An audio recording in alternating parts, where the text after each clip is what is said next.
While we were in Greece, I learned 2 new Greek words. And these 2 words have special significance with one ministry that we got to help with.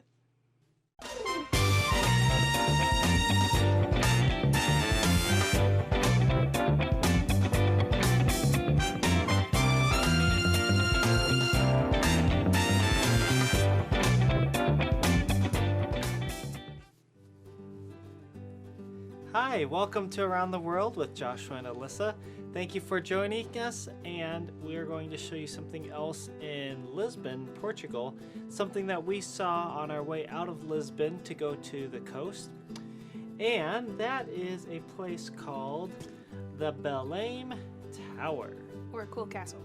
Yes, it is a really cool castle, and the sad part was we did so many things in Lisbon, like downtown during the day, that we ran out of time to really see this much before the sun went down.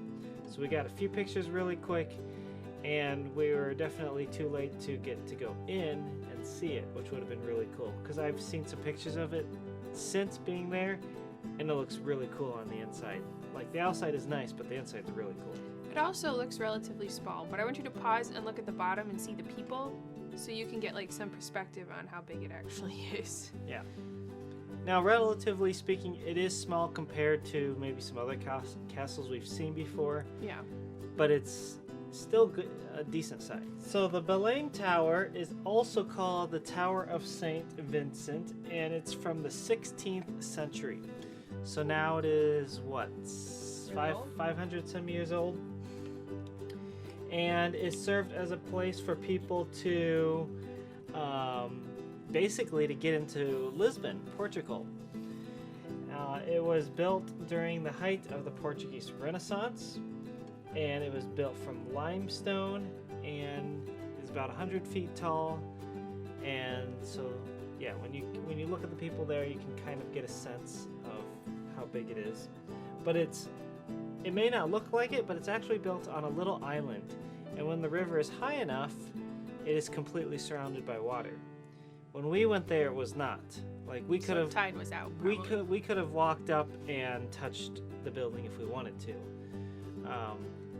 But normally, this is actually a very small island, which is really close to the edge of the river, and the water flows around it. This was added to the UNESCO World Heritage Sites in 1983, and so that's pretty cool. And it features a lot of different Portuguese architecture. And yeah, 1519, so it is just over 500 years old. That's when it was finished. It was designed to protect the river, or protect Lisbon, the capital city of Portugal, from enemy ships that might be entering through the river that it's on. And so around this place there are also like little exhibits of different weaponry and such. Aww. And there we are with cute baby Jaden. Wow, he was really smiley for that. But this place is really picturesque. We happened to get there when the sun was going down, and so it was really cool. But yeah, it's one of the top sights to see, and especially if you can get inside and you can see all the different cannons. Like, I don't know if you can see, yeah, see there on the bottom right side, there's like 5 holes in that lower wall. So there would have been a cannon in each of those on all the 3 sides, the front and the 2 sides. And it would protect the river from invaders. I think also part of this tower at one time was used as a prison, which isn't surprising because I think most castles, as they go through their life cycles, at one time or another, they're either used as prisons. So that is also one of these things. Also nearby, oh, well, there's also a cute picture of me and baby Jaden. But also nearby is this monument to the first flight across the Atlantic from Lisbon to São Paulo, Brazil. Whoa. and it was 100 years ago last year. And so 1922 to 2022, and what I didn't realize was this was actually built last year. So when we saw this, it was fairly new, like 6 months old. I didn't know that.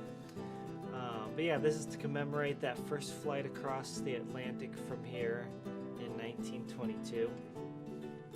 And so there it is. We just didn't stop and read about it because we wanted to see the tower before it got dark.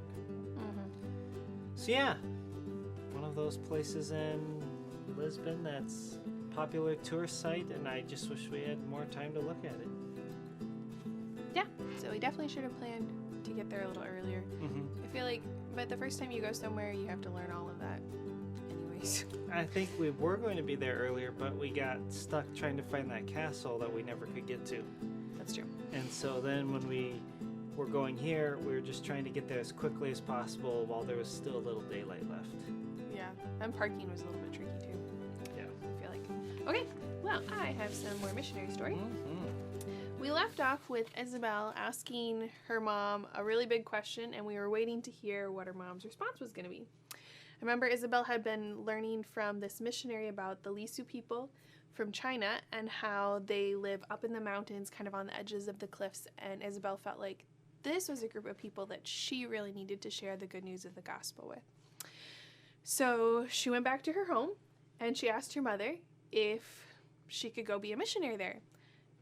And her mom's response surprised Isabel so much. She said, "No, I will not give you my consent to go there as a missionary." And Isabel was shocked. She didn't understand. She was pretty sure God wanted her to go to these people and to tell them the good news of the gospel. They needed somebody to tell them. Well, who was going to tell them? So she kept thinking about it and praying about it. And she kept asking God, "But God, you've put this burden on my heart, and who's going to take care of these people?" Well, her mother did let her go to a Bible school in Chicago, but she still didn't want to give her blessing for Isabel to be a missionary. But Isabel thought, well, at least this will get me a step closer to being a missionary. So she went to the Bible school, and she attended and learned a lot about things that she would need to know if she were to be a missionary someday. And eventually, thankfully, her mother decided that she could be a missionary, and she gave her blessing so that Isabel could go ahead and learn more about missions and get to serve some new people. And she finally understood that that was the right choice for Isabel. Well, as Isabel was at this Bible school, she met a man named John Kuhn. And John was like a year ahead of Isabel or so in his studies, and he was planning to be a missionary in China as well. But he didn't know exactly where he was going to go yet. And they really felt like they got along really well together, and John asked Isabel if she would be willing to marry him. And Isabel thought that sounded like a really great idea, and then she remembered that God really wanted her to serve the Lisu people. And John didn't know where in China God was going to call him or where the mission board was going to send him. And so Isabel said, well, let's wait until you find out where you're going to go in China, and then we'll see if maybe God wants us to be married and to serve together somewhere. Because what she didn't want to have happen was for John to be in one place and for her to feel like she wasn't where she was supposed to be, or for her to feel like they're supposed to go one place, but that's not where John was called to be. So it was probably a very hard decision, but she gave a very selfless answer of waiting to see how God was going to lead. So John went to the missionary school where he did some more training, and he was very excited to let Isabel know that he had gotten his assignment to go to the Yunnan area, and that was the area where the Lisu people lived. So that meant God answered all of their problems, all of their questions right at once. And so Isabel agreed to marry John, and when she finished school, then they went together to the Yunnan province and began to start their ministry there. And well, first they went to that province, but their first town where they were studying and where they first did ministry was called Chongqing, and that's where they first got to meet the people. And there were lots and lots of farms in the area. You can kind of see, it looks like they're farming kind of people from this picture, just because they're up in the mountains and just the good air, just the way everything is laid out. But Isabel found it was very different to live around these people because the Chinese people were so interested in seeing a person with such light skin. They like never left her alone. She always had people coming and visiting or looking in her windows or just wanting to watch her and see what she did. And she kind of just wished she could have some time by herself every once in a while. And there were some other things about China that were really hard. Now, this was a while ago, and so some of these things are probably way better now. But in the time, they would eat rice with pork fat on top of it. And the pork fat just made Isabel feel really sick. She didn't mind the rice, but she just really did not like the taste of it. And she tried really hard, but that was really hard for her. And then the people were really poor in this area, and so they didn't really keep their houses very clean. And there was like dirt floors and everything, and so then there were bugs, and she would go in to sit and talk to people, and then when she'd leave, she'd have like all these bug bites all over her legs from fleas and bed bugs, and she just was like, oh, it's just gross. And it didn't smell good because people weren't clean. And finally she got to the point where she said, God, I want you to please help me not care about all these little things and just care about serving the Lisu people and helping them understand who you are. And you're going to have to come back next time to see if she's just going to give up or see how God answers her prayer.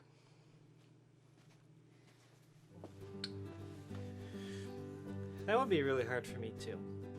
Yeah, I think the bugs would be tough. Yeah, I don't like that kind of stuff, so I would struggle with that. Yeah.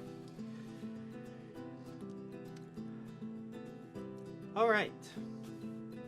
We are going to talk about one of the main ministries that we went to Greece to help, and they are Nea Zoe.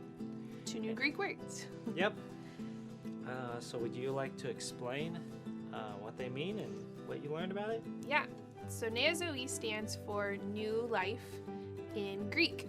And so this ministry is a ministry to help get people out of prostitution, people who've been trapped in a really bad lifestyle, and help get them out of this area and get them to safety and onto a new lifestyle where they can help support and take care of their family. And so the name Nea Zoe, New Life, has great meaning for these people that need to start a new life, to get out of a life pattern of sin and get to live the right kind of life and be able to enjoy life the way God has made it. So the city of Greece is huge, and it's a beautiful city, but it's also a dark city at the same time. The city of Athens. Athens. Greece is also huge. Yes. But Athens, the city, is Athens huge. in Greece. Yes. Is quite large. So this ministry is based right in the heart of Athens, right nearby where they know a lot of these districts or these areas are where a lot of this stuff happens. And because of Athens' location in Greece, it is one of those places where a lot of people from other countries pass through and unfortunately get involved in this evil practice. Sometimes unknowingly, sometimes knowingly. But it's well known that this city has a lot of this going on, and even the government has done a few things to try to stop it, but on the other hand, they haven't done a lot because there's just so much, and in one sense, they don't care as much as other countries might care about it. So this ministry is working to provide connections for people to get to know somebody who could help them escape from this lifestyle. So there are believers who go out with little baskets with like tea and stuff, and they go out and they talk to these girls and these ladies who are stuck in this bad pattern of sin, and they're stuck in this lifestyle, and so they try to build a relationship with them to be able to help point them to who Christ is and to let them know that there's hope in life and they can have new life. And one thing I really liked about this organization is they are composed of individuals from literally all over the world. So people from America and different parts of the country, in Michigan and Kentucky, and other places. There are people there from all other parts of Europe. I think maybe I can't remember, was there someone from Canada Maybe. on the team? But all these different countries, they were almost all from a different country, except for maybe 3 or 4 from the U.S. And all speak English, and not all of them know a lot of Greek, but they're still able to communicate one way or another with these different people. And so they're just using what God has given them to work together for this ministry. So while we were there, we got to participate in a prayer walk. So we walked down some of these streets and we prayed that God would work in the hearts of these people and that he would be able to help rescue these ladies out of this situation, and that he would help the team at Nea Zoe to be able to reach out and share the good news of the gospel. And these are just a few of the pictures of some of these places in this area of town. These places are active at night, like we would expect, but they're also very active during the day. And as we walked by, we saw people coming in and going out, and there's just several of these on one block. You could find half a dozen of them, one right after the other, and they're easily identifiable, so everyone knows they're there and knows what happens inside. In this alley, and I can't read this, but the guy who we were with said that in Greek this would be translated,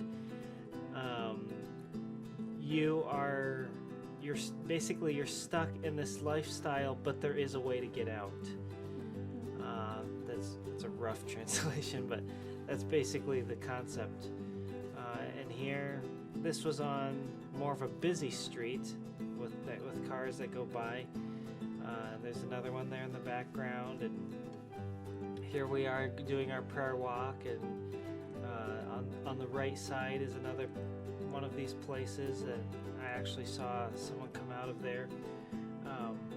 But what this ministry does that is really neat is once they are able to help find ladies who want to come out of this lifestyle, they will provide them with housing, and people like you can provide very affordable housing for them for a year, and while they're there, they will then train them, get them into a new job, and provide food for them, and then share the gospel with them as well.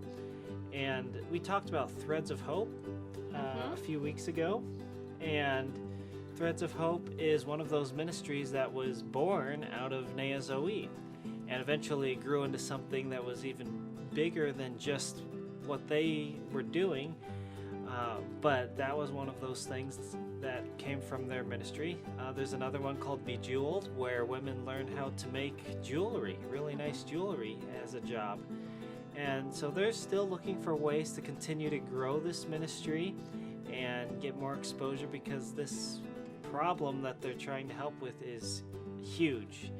And what they're doing is really great. In fact, we heard like 3 weeks ago someone else came out of that and was able to go to another part of the country and get back into a better life. But there's still a lot of work to be done. It's a job that won't ever end, unfortunately. So we appreciated getting to see the work that they're doing, but we know that it's really hard and it's a very dark part of the city. But we know God can work even in some of the darkest places. So that's Nea Zoe, New Life in Greek, and it's cool to see how God is at work and how God can use people from all over in this one ministry in Athens. Yeah, so pray for them that they would be safe, especially. Some of them are known in the area, and people know what they're doing and they don't like it, even though it's good. So pray for safety for them. Pray that they would be able to get more funds to increase their impact. And pray for these ladies who they come in contact with, that they would see the light, that they would want a change, and that ultimately they would want to have a relationship with Jesus Christ, because that's really the most important thing, why they are involved in this. Thanks so much for watching. Make sure you come back next week to learn some more. We'll see you then. Yep. Bye. Bye.